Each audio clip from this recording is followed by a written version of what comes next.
Bonjour à toutes et à tous. Donc dans cette vidéo, on va aborder une notion, c'est l'équation de continuité. Équation de continuité. Alors précédemment, on a vu la relation qui liait les trois grandeurs physiques, débit, section, vitesse. On a vu que le débit volumique, c'était la vitesse du fluide dans un tube fois la section du fluide. Donc qu'est-ce qu'elle va nous dire cette équation de continuité? Alors pour l'illustrer, je vais prendre l'exemple d'un tuyau qui a une réduction de section. Je dessine la réduction de section. Donc je passe d'un gros tuyau à un petit tuyau. Voilà. Donc, ce qui va nous intéresser, c'est comment vont se comporter ces trois grandeurs physiques du passage de la première section au passage à la deuxième section.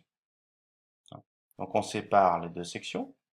Donc dans cette première partie du tube, j'ai une certaine section que je vais appeler S1, une certaine vitesse de fluide que je vais appeler V1 et un débit QV1. Dans cette deuxième partie, j'ai une section S2, une vitesse de fluide que j'appelle V2 et un débit QV2.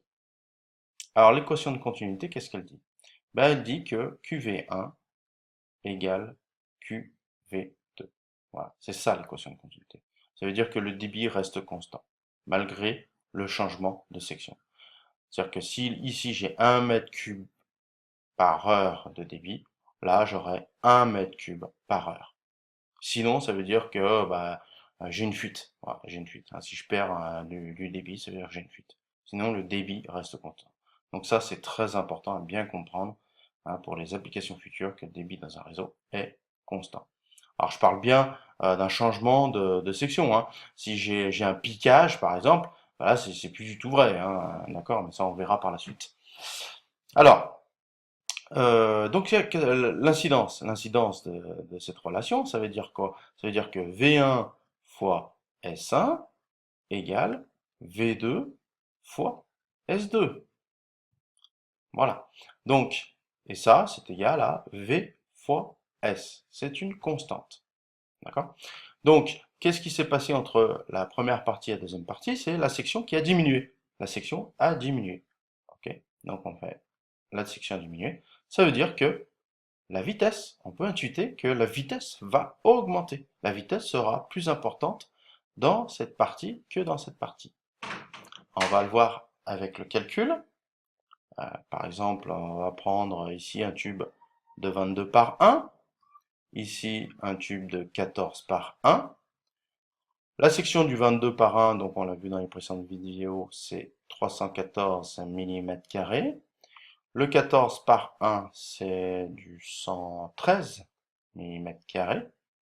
113 mm², pardon. Voilà.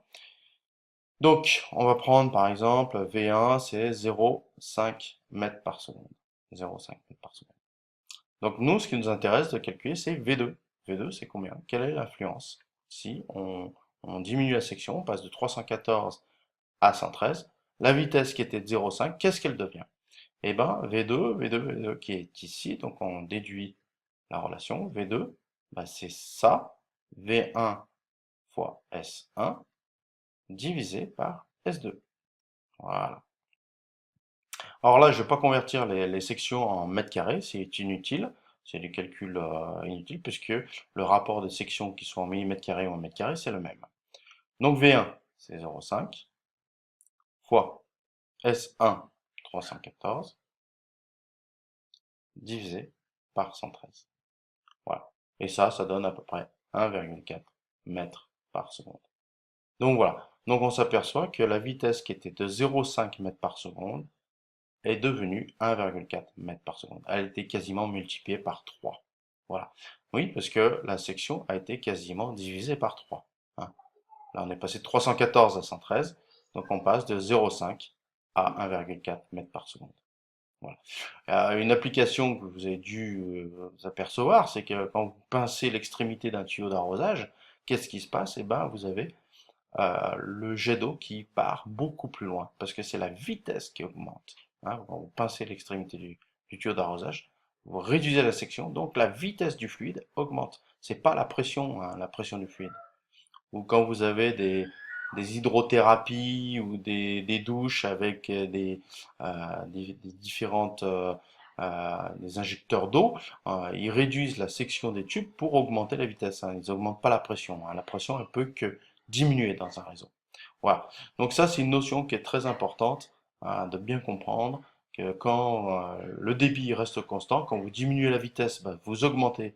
Quand vous diminuez la section, pardon, vous augmentez la vitesse. Et inversement, si vous augmentez la section, eh ben, vous diminuerez la vitesse. Voilà, ça c'est important de bien comprendre cette notion. On le verra par la suite en d'autres applications. Voilà, bah, si vous avez des questions, bah, n'hésitez pas. Sinon, bonne journée.